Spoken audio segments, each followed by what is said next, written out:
جی hello दोस्तों, मैं हूं कमर चीमा और दोस्तों जिस तरह कि आप देख रहे हैं मेरे साथ मौजूद हैं उज़ैर यूनुस साहब। उज़ैर साहब जो हैं वो वाशिंगटन बेस्ड एनालिस्ट हैं, अटलांटिक काउंसिल में काम करते हैं और साउथ एशियन पॉलिटिक्स को, पॉलिटिकल इकोनॉमी को बहुत ज़बरदस्त वॉच करते हैं और दुनिया भर की जो न्यूज़पेपर्स हैं उसमें भी लिखते हैं और पाकिस्तानी न्यूज़पेपर डॉन में भी अभी बड़ा ज़बरदस्त इन्होंने एक आर्टिकल लिखा था जनरल बाजवा साहब के ऊपर भी, on the legacy of general Bajwa. Uzair साहब, सबसे पहले तो आपके वक्त का बहुत शुक्रिया। नहीं, शुक्रिया बहुत-बहुत आपने दावत दी।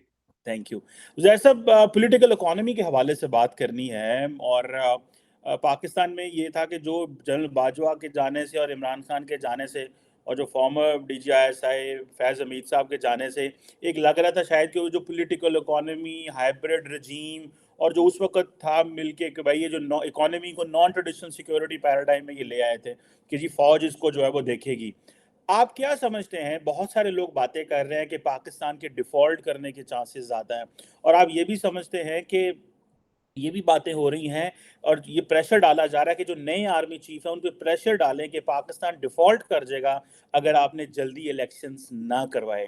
तो आप क्या समझते हैं कि ये जो डिफ़ॉल्ट करना और नए आर्मी चीफ पे जो प्रेशर डालना, ये जो पॉलिटिकल इकोनॉमी है सारी और देन इसहाक डार का आना, नॉर्मली मैं देखता हूँ आप बड़ी क्रिटिकल और कंस्ट्रक्टिव तनकीद कर रहे होते हैं इसहाक डार पे, ट्विटर पे भी।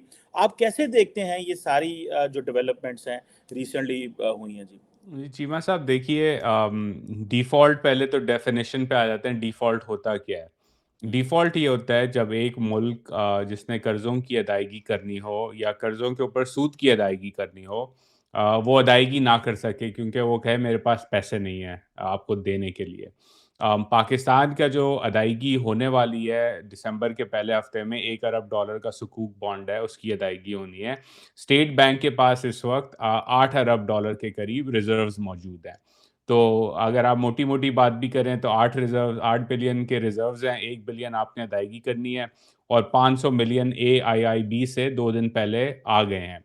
तो यानी कि नेट डेफ़िसिट 500 मिलियन का है, तो ये पेमेंट हो जाएगी। तो ये कहना कि डिफ़ॉल्ट होने वाला है, डिफ़ॉल्ट नहीं होने वाला। मैंने इस पे जून के अंदर खुद भी लिखा था कि डिफ़ॉल्ट करीब है। उस वक़्त डिफ़ॉल्ट करीब था और आज इतना करीब नहीं है। क्यों? क्योंकि पाकिस्तान इस वक़्त आईएमएफ प्रोग्राम में भी है। आईएमएफ से हम बात कर सकते हैं आगे जाके कि बातचीत आगे क्यों नहीं बढ़ रही। लेकिन डिफ़ॉल्ट का जो खतरा जिस तरह से बात की जा रही है, इमिनेंट डिफ़ॉल्ट वो नहीं होगा। ये 1 अरब डॉलर की पेमेंट होगी और उसके बाद अगली जो पेमेंट है वो 2024 में है।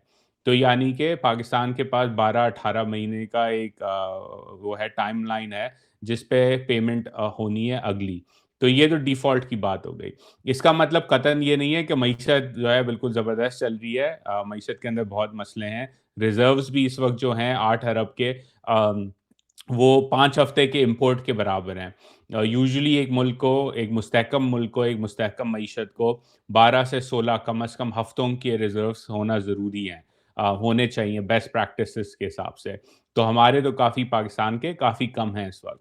तो ये जो इंस्टेबिलिटी है इकॉनमी की ये तो मौजूद है। लेकिन ये कहना कि डिफ़ॉल्ट होने वाला है ये मेरे ख़्याल में अलार्मिस्ट सी बात है और मुझे नहीं लगता कि कोई इस वक़्त ऐसा कोई ख़तरा है कि पाकिस्तान डिफ़ॉल्ट कर जाएगा।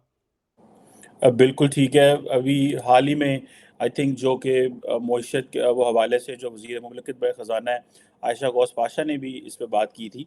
अच्छा, ये बात बताइएगा कि ये रिसेंटली इमरान खान साहब के दौर में आई थिंक जो है वो एक चीज़ चली थी कि भाई बाहर से बड़ा पैसा पाकिस्तान में आ रहा था और ये जो रोशन डिजिटल अकाउंट लोग खोल रहे थे। अभी रिसेंटली पता चला है कि पाकिस्तान में डॉलर आना बंद हो गए हैं। और यानी कि पाकिस्तानियों ने डॉलर बेचना बंद कर दिए हैं।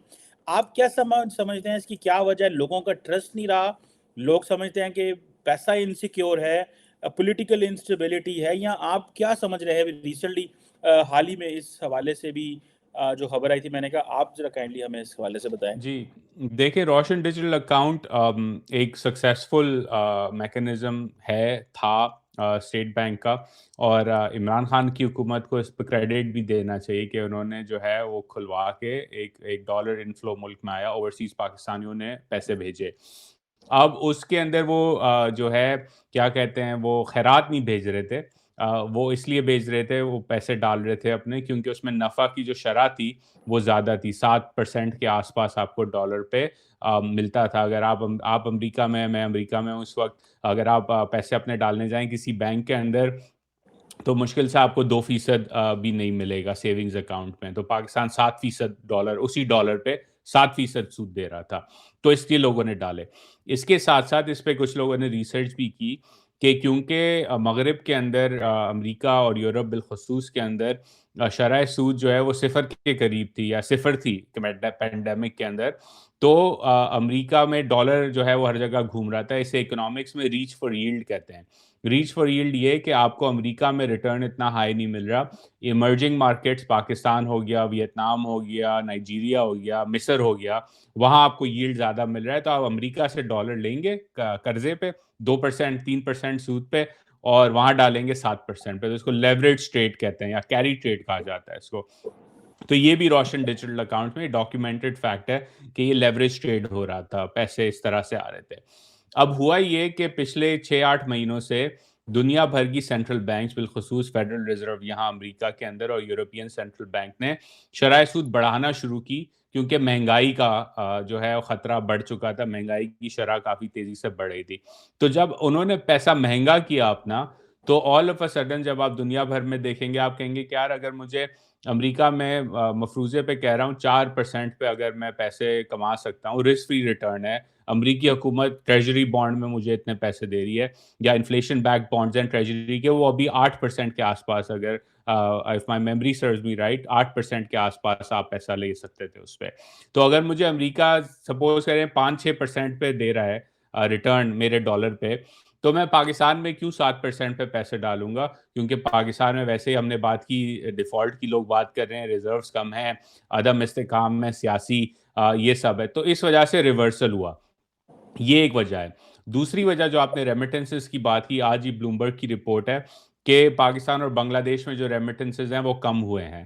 اور اب اگر تھوڑا ہم پیچھے چلے جائیں 24 مہینے پیچھے، جب کووڈ آیا تھا تو ورلڈ بینک کا انیشل ایسٹیمیٹ تھا کہ پاکستان، بنگلہ دیش جیسے ممالک میں ریمیٹنسز 25% کم ہوں گے، حالانکہ وہ ریکارڈ ہو گئے.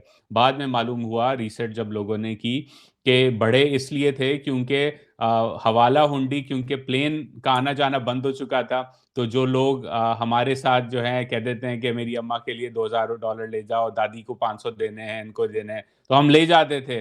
اب ہم نہیں جا رہے تھے پاکستان، تو ہم نے سب نے ریمٹلی یا بینکنگ ٹرانسفرز کے ذریعے پیسے بھیجنا شروع کیے. اب ٹریول واپس آ گیا ہے، تو بنگلہ دیش میں بھی ریمیٹنسز ڈکلائن ہو رہی ہیں، میکسیکو میں بھی ڈکلائن ہو رہی ہیں، پاکستان میں بھی ڈکلائن ہو رہی ہیں. پاکستان میں شاید تھوڑا زیادہ ہو. اس کی وجہ یہ ہے ڈکلائن زیادہ ہو اس لیے کیونکہ معیشت کی جو گمبھیر صورتحال ہے اس کے اندر مثلاً آفیشیل بینک ریٹ جو ہے ڈالر کا پاکستان میں، وہ 222 کے 225 کے آس پاس اس وقت گھوم رہا ہے. لیکن اگر آپ اوپن مارکیٹ میں کسی سے بھی پوچھیں تو وہ آپ کو کہے گا کہ 240 یا 245 روپے کے آس پاس مل رہا ہے. تو اگر آپ بیرونی ملک پاکستانی ہیں اور آپ کو معلوم ہے کہ اگر میں یہاں سے امریکہ سے بینک کے تھرو پیسے بھیجوں گا تو میری دادی کو یا میرے ابا کو یا میری اماں کو وہ 222 کے حساب سے ملیں گے، لیکن اوپن مارکیٹ میں 245 ریٹ ہے، تو میں انتظار کروں گا. میں کہوں گا کہ یار میرا چچا، ماموں، کتایا، کزن کوئی جا رہا ہے، دوست جا رہا ہے، اس کے ساتھ میں یہ پیسے بھیج دیتا ہوں، کیونکہ گھر والوں کو تھوڑے زیادہ روپے مل جائیں گے، مہنگائی کا زمانہ ویسے ہی ہے. تو یہ بھی ایک وجہ ہے کہ حوالہ ہنڈی کا میکانزم کھلنا، پاکستان میں اوپن مارکیٹ اور انٹر بینک مارکیٹ ریٹ میں ایک بڑا گیپ ہونا، اس کی وجہ سے ایک انسینٹیو ہے. عام شہری انسینٹیو پہ چلتا ہے، وہ کہے گا 20 روپے ڈالر پہ زیادہ اوپن مارکیٹ میں مل رہے ہیں، میں حوالے سے بھیج دیتا ہوں، میں کیوں آفیشیل چینل سے بھیجوں، کیونکہ وہاں بلیک مارکیٹ چل رہی ہے اس وقت. بالکل ٹھیک ہے. اچھا زہر بھائی، ڈالر کی بات ہوئی ہے تو یہ بتائیے گا کہ پاکستان میں یہ جو ساگڈار صاحب جب آئے تھے تو یکدم ڈالر کو 5-10 روپے نیچے چلا گیا. ابھی پھر ڈالر اوپر ہے، انٹر بینک میں بھی ڈالر جو ہے وہ اوپر ہے، اور اگر آپ گرے مارکیٹ میں چلے جائیں، بلیک میں تو ویسے ہی بڑا غرق ہوا ہے، تو 250 روپے پہ جو ہے وہ لوگ ڈالر دے رہے ہیں پاکستان میں. آپ کیا سمجھتے ہیں اس کی کیا وجوہات ہیں؟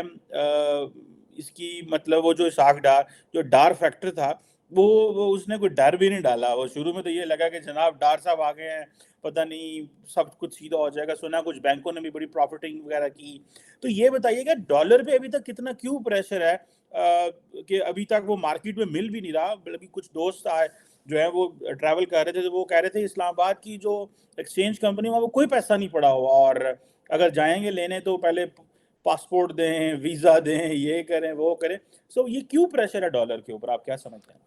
دیکھیں ڈار صاحب کی تو مثال میں اس طرح سے دے دیتا ہوں کہ اگر ایک شرارتی بچہ ہے تو ماں اس کو پہلی دفعہ اگر ڈانٹے گی تو شرارت وہ کم کرے گا, لیکن اب وہ اگر بار بار مار پیٹ کرے گی تو ایک دو دفعہ مار پیٹ سے تو شرارت کم ہو جائے گی, لیکن بعد میں بچے کو پتہ چل جائے گا چار چپیٹ پڑیں گے کوئی مسئلہ نہیں, ویسے ہی پڑھتے رہتے ہیں, تو وہ شرارت تو ویسے ہی کرے گا, رائٹ, ایسے ہی ہوتا ہے, رائٹ. تو یہ ڈار صاحب کی بھی لاجک ایسی ہے کہ آپ ایک دو ہفتے تک چیخ کے چلا کے آنکھوں میں آنکھیں ڈال کے بینکوں کو فون میں لا کے ڈالر کی قیمت جو ہے وہ کم تو رکھ سکتے ہیں, لیکن ایونچولی جو مارکیٹ ہے اس نے اپنا کام کرنا ہے, اور مارکیٹ میں ڈالر نہیں ہے, سپلائی ڈیمانڈ بیسک ڈائنامکس ہیں, جس کی سپلائی نہیں ہوگی اس کی قیمت اوپر چلی جائے گی, اور پاکستان میں اس وقت ڈالر کی سپلائی کم ہے. اب کم کیوں ہے, ہم اس پہ آ جاتے ہیں. کم اس لیے ہے کہ میں نے پہلے جیسے کہا 8 ارب کے آفیشیل ریزروز رہ گئے ہیں 5 ہفتے کے امپورٹس کے. سردیوں کا مہینہ ہے, گیس کی امپورٹ ہونی ہے, تیل پاکستان امپورٹ کرتا ہے, پام آئل پاکستان امپورٹ کرتا ہے, دالیں پاکستان امپورٹ کرتا ہے, ان سب کی امپورٹس ہونی ہے. آپ نے ان کی پیمنٹس کرنی ہے, لیکن آپ کے پاس وہ ڈالر نہیں آ رہے کیونکہ ہمارا ایک آلویز ایک امبیلنس رہا ہے کہ ہم ایکسپورٹ اتنا زیادہ نہیں کرتے, اور ریمیٹنس کی بھی ہم نے بات کر دی کہ وہ بھی گر رہے ہیں, ایکسپورٹس بھی گر رہے ہیں کیونکہ امریکہ اور یورپ کے اندر ریسیشن کی باتیں ہو رہی ہیں. ساری یہ جو والمارٹ ہے یا نائکی ہے جو پاکستان کی ٹیکسٹائلز خریدتے ہیں, انہوں نے اوور آرڈر کر دیا تھا, تو اس وقت امریکہ میں سیلز بڑی زبردست چل رہی ہیں کیونکہ انہوں نے اپنی انوینٹری کلیئر کرنی ہے. انوینٹری جب آپ کلیئر کرتے ہیں تو آپ نئے آرڈر تو نہیں دیں گے نا پاکستان یا بنگلہ دیش سے اس چیز کے, تو ایکسپورٹ بھی کم ہو گئے. تو یہ سپلائی ڈیمانڈ کا گیپ جو ہے وہ اور بڑھ گیا ہے, اس وجہ سے ڈالر کی شارٹیج ہے. اس کے اوپر ایک اور ایڈڈ جو ہے وہ جیو پولیٹیکل کمپوننٹ میں ڈال دیتا ہوں. 2 جیو پولیٹیکل کمپوننٹس ہیں کہ ایک تو روس کی جنگ یوکرین کے اندر, اس کی وجہ سے تیل کی اور گیس کی قیمت جو اوپر گئی, پاکستان امپورٹ کرتا ہے یہ چیزیں تو امپورٹ بل اس کی وجہ سے بڑھ گیا. دوسرا یہ پاکستان کے اندر, اور چیمہ صاحب آپ اس پہ زیادہ نظر رکھتے ہیں میرے سے, کہ جو افغانستان کے اندر جو ہوا پچھلے سال, آفیشیل اسٹیٹسٹکس ہمیں یہ بتاتے ہیں کہ اگست 15 سے پہلے پچھلے سال فال آف کابل سے پہلے پاکستان کا جو ایکسپورٹ سرپلس ہوتا تھا, ٹریڈ سرپلس ہوتا تھا, وہ $3 ارب ہوتا تھا تقریباً افغانستان سے. اب جو ہے وہ $500 ملین بھی نہیں رہا, اور یہ آفیشیل ڈیٹا کی بات ہے. آپ بھی جانتے ہیں وہاں بلیک مارکیٹنگ ہو رہی ہے, کراچی سے کابل کا جو حوالہ ریٹ ہے وہ کتنا وائڈ سپریڈ ہے. تو پاکستان جو ڈالر کماتا تھا افغانستان سے تجارت کر کے, اب وہ ریورس ہو گیا ہے فلو. تو یہ بھی ایک اس کا امپیکٹ ہے. یہ ہماری جیو پولیٹیکل چوائسز کہہ لیں یا جیو پولیٹیکل آؤٹ کمز کہہ لیں, جو بھی آپ اس کو کہنا چاہتے ہیں, اس کا نتیجے میں جو ہمیں 1.2 ارب آئی ایم ایف سے چاہیے تھے اپریل میں, 3 ارب تو ہم گوا چکے تھے افغانستان کی تجارت میں. پر یہ جاننا ضروری ہے. تو یہ ساری چیزیں جو ہیں سپلائی اور ڈیمانڈ کو افیکٹ کر رہی ہیں مارکیٹ کے اندر, اور اس کا سولوشن یہ نہیں ہو سکتا کہ اسحاق ڈار صاحب چیخیں چلائیں اور کہیں میں 200 پہ لے آؤں گا کیونکہ میرے ہاتھ میں کوئی جادو کی چھڑی ہے. انفیکٹ آج کی جو اسٹیٹ بینک نے جو اپنا ڈیٹا ریلیز کیا ہے, ریئل افیکٹو ایکسچینج ریٹ کہتے ہیں, ایک فگر ہوتا ہے, اس کا بیسک میکینزم ہوتا ہے, وہ 100 اگر ہو تو پار ویلیو پہ آپ کی کرنسی. پاکستان کی کرنسی جو ہے پچھلے کچھ ہفتوں میں 97-96 کی ویلیو سے 100 پہ آ گئی ہے, یعنی کہ اس کی اپریسیشن ہوئی ہے ان ریئل ٹرمز. تو جو مارکیٹ پارٹیسپینٹس ہیں جن سے میں بات کرتا ہوں, میرا اپنا بھی یہ ماننا ہے کہ آگے جا کے اور ڈپریسیشن ہونی ہے روپے کی قدر میں, اپریسیشن نہیں ہونی. وہ جو 200 کا ٹارگٹ تھا, آپ اگر ڈار صاحب کی باتوں کو بھی نوٹس کریں تو پچھلے 2-3 ہفتوں سے وہ 200 کی بات نہیں کر رہے. اب بالکل ٹھیک ہے, وہ 200 کی بات نہیں کر رہے. اچھا عزیر بھائی, ایک اور ریسنٹلی اسحاق ڈار نے ایک بات کی جس کو میں چاہتا ہوں کہ آپ ہمیں سمجھائیں. یہ بات چلی کہ جی پاکستان جو ہے وہ سود سے پاک بینکاری جو ہے وہ پاکستان میں ممکن کی جا سکتی ہے. جیسے ہی انہوں نے فیصلہ کیا, یہ مولانا فضل الرحمان کے پاس چلے گئے اور جا کہا جناب مولانا دیکھیں, اب کیونکہ مولانا ان کے پی ڈی ایم میں کولیشن پارٹنر ہیں, تو وہ سارے وہاں پہ شاید عمران خان کے مذہب کارڈ سے ڈرے ہوئے ہیں. انہوں نے کہا کہ لوگوں کو ہم بھی جو ہے وہ مذہب کارڈ بیچیں اور کہیں جناب کہ جو سود ہے وہ سود ہے بہت, تو ہم اس کو جان چھڑا رہے ہیں. اب بہت سارے لوگوں کا کہنا یہ ہے کہ جو کنونشنل بینکنگ ہے اس کے اوپر تو بھائی ویسٹ نے کوئی पता नहीं कितने 200 400 500 साल की स्टडी की हुई है, मुसलमानों ने तो कख भी नहीं किया हुआ। तो आप समझते हैं कि पाकिस्तान में, और फिर ये भी बात चली कि जो पाकिस्तान जो वफाकी शरई अदालत में आई थिंक वो केसेस पड़े हुए हैं, जो स्टेट जिनको फॉलो कर रही थी अब वो भी फॉलो नहीं करेगी। आप क्या समझते हैं कि ये जो चीज़ है पाकिस्तान में इंटरेस्ट फ्री बैंकिंग या सूद से पाक जो बैंकिंग है, इज दिस पॉसिबल, या कि आप इसे पॉलिटिकल गिमिक समझते हैं? देखें, ये एक पॉलिटिकल गिमिक है, एक नई ट्रक की बत्ती है बेसिकली। हम्म। उस पे लगाने की कोशिश की जा रही है। मेरे ख्याल में आज डार साहब किसी कॉन्फ्रेंस में भी गए थे, सूद पाक कॉन्फ्रेंस, या मुझे नाम याद नहीं आ रहा, लेकिन आज थी इसी तरह की कोई कॉन्फ्रेंस कराची में जहाँ वो मौजूद थे। और आप देखें, हैरानी मुझे इस बात पे होती है कि आप देखें मुल्क का वजीर ख़जाना है, जहाँ हमने बात की रिजर्व्स नहीं है, डॉलर की बात की, मईशत की बात की, महंगाई की बात की, वो जाके इन ट्रक की बत्तियों के पीछे खुद भी लग रहा है और हमें भी लगा रहा है। राइट? तो इस पे इतनी ज़्यादा आई थिंक ये मुमकिन नहीं है। इनफैक्ट अगर आप देखें, सऊदी अरब को देख लें, मुसलमान मुल्क है, खादिम हरमैन शरीफैन अपने आप को उनके लीडर कहते हैं। वहाँ से जो कर्जा मिलता है पाकिस्तान को, उस पे भी सराय सूद है। राइट? तो अगर आप सूदी निज़ाम से आगे बढ़ना चाहते हैं, तो फिर वो खादिम हुसैन रिजवी वाली बात ही हो गई कि कर्जे माफ़ करो, नहीं तो लो फिर गौरी आया। तो यही वाली बात होगी। उससे आगे अगर आपने बढ़ना है, तो आपने जैसे बात की, आपने रिसर्च करनी होगी, आपने प्लान बनाना होगा, आपने रोड मैप बनाना होगा, आपने रिफॉर्म ओरिएंटेशन करनी होगी, अगर आप करना चाहते हैं इस चीज़ पे। राइट?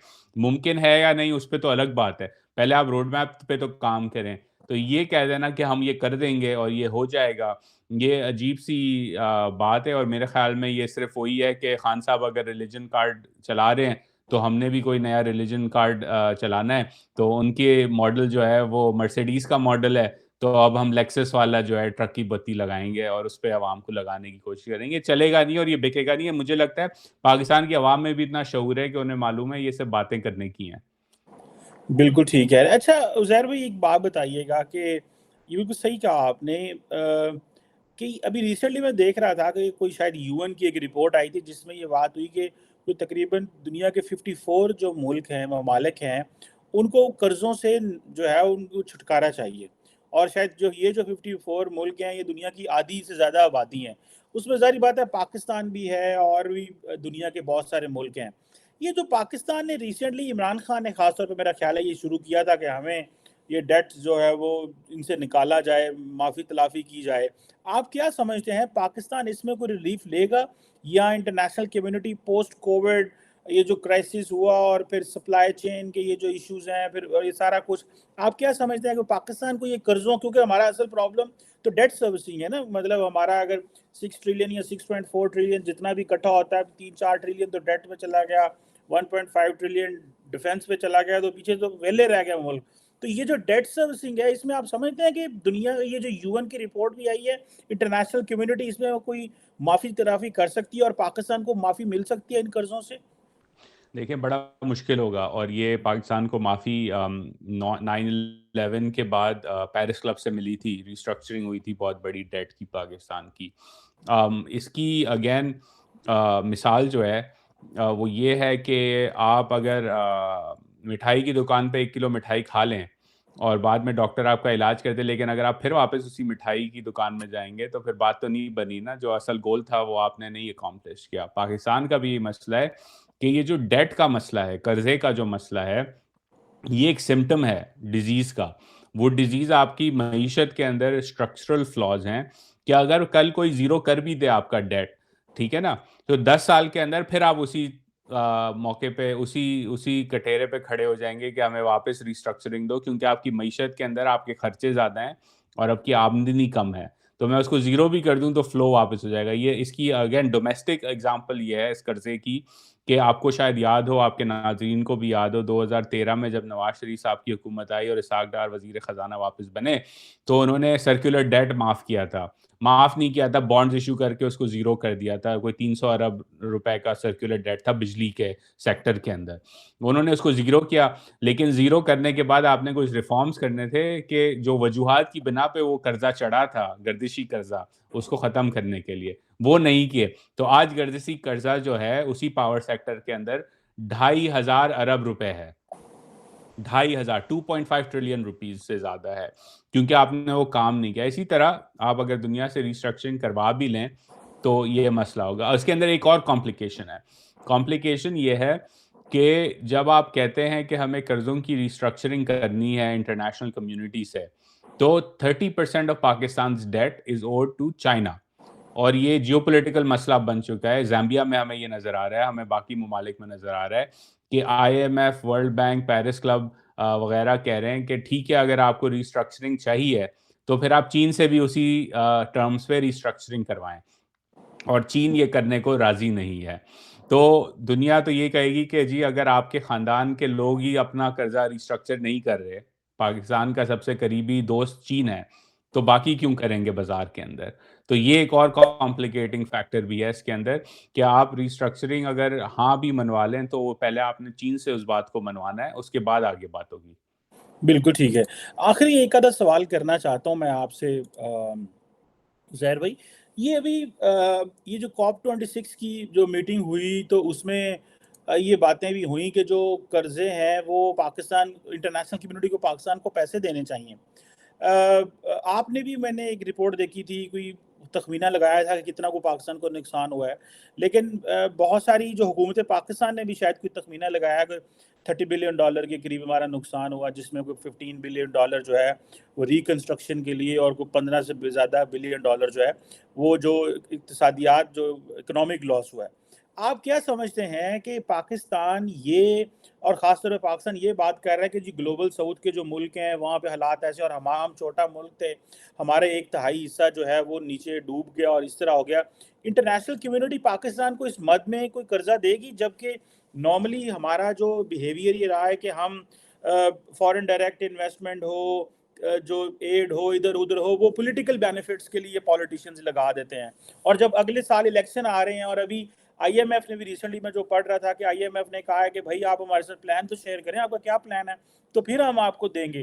तो डू यू बिलीव कि हमें कोई इसमें कोई कॉप 26 से कोई पैसे पूसे लबन के, या एवं ही घूम फिर जी, ही रहे हैं हमारे देखिए, लीडर? कॉप 27 में जो शहीद रहमान साहिबा ने लीडरशिप दिखाई, उससे पहले क्लाइमेट चेंज में मलिक अमीन असलम साहब ने जो काम किया, वो खराज तहसीन हमें उनको पेश करना चाहिए। उन्होंने काफ़ी ज़बरदस्त काम किया और रिप्रेजेंट किया, और ये हमें बात, इन अच्छी चीज़ों की बात जो है पार्टी के पोजीशन से दूर होके करनी चाहिए। मलिक अमीन असलम साहब भी ज़बरदस्त काम कर रहे थे, उस काम को शहीद रहमान साहिबा ने कंटिन्यू किया और रिप्रेजेंट किया पाकिस्तान को मिस्र के अंदर।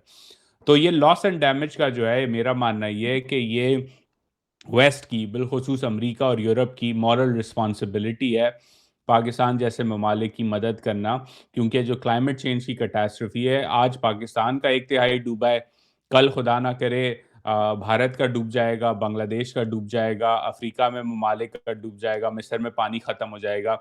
ये हम सब साथ हैं इसके अंदर। क्लाइमेट चेंज जो है वो बॉर्डर को नहीं देखता, लाइन ऑफ कंट्रोल को नहीं देखता, नेशन स्टेट को नहीं देखता, वो पूरी दुनिया ने इससे सफ़र करना है।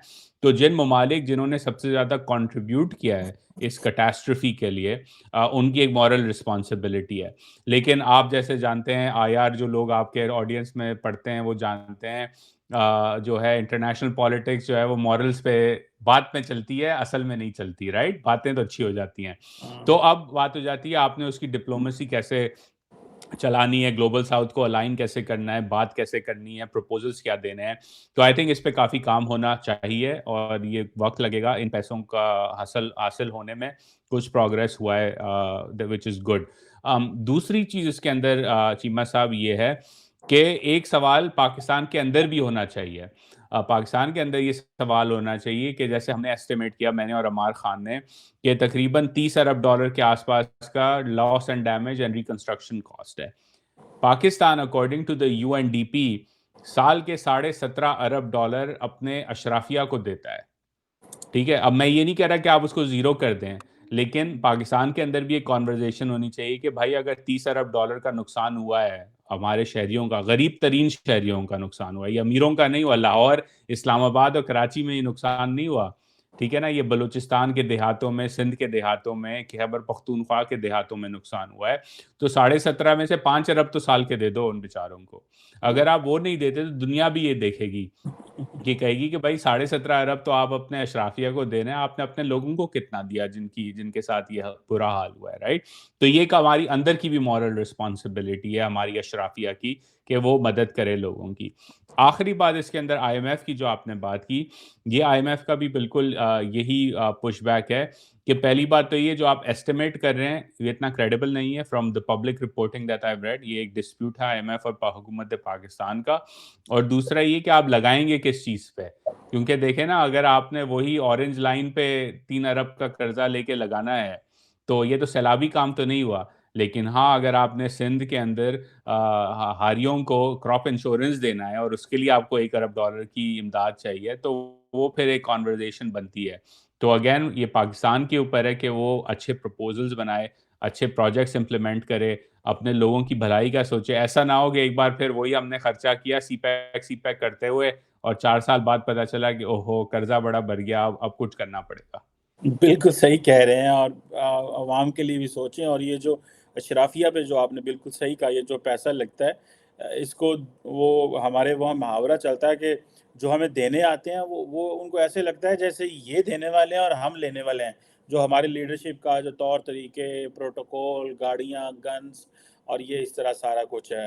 Anyhow, it's a long, unending debate on Pakistan's economy and political economy کے اوپر۔ Thank you very much, Uzair bhai, for your time and for your valuable comments for my show. Thank you for inviting me again. خدا حافظ۔ خدا حافظ۔